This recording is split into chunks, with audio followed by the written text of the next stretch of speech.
Imagine si une malédiction s'abattait sur ta famille. Bienvenue dans le marathon du mois d'octobre et aujourd'hui on va parler de The Witch de Robert Eggers.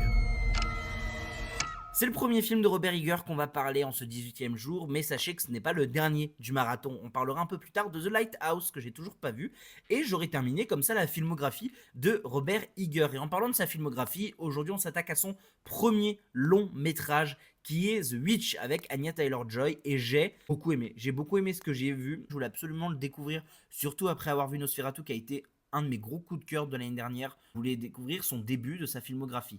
Et comment ne pas commencer par The Witch, qui est son premier film.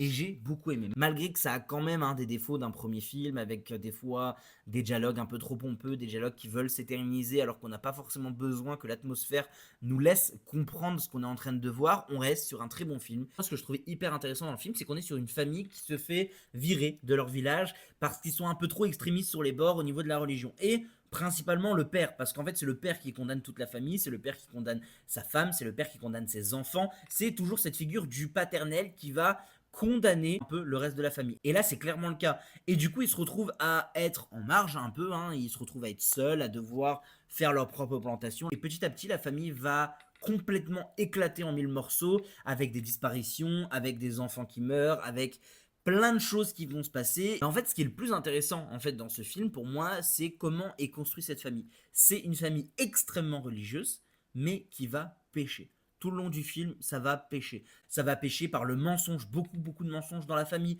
que ce soit de la part du père, que ce soit de la part du fils. Et comme ça, tout au long du film, tout le monde va pécher et ça va être un peu le retour de bâton, le karma qui va s'abattre sur eux et qui va condamner petit à petit toute cette famille. Et qui va être matérialisé par cette idée de sorcellerie, cette idée de sorcière.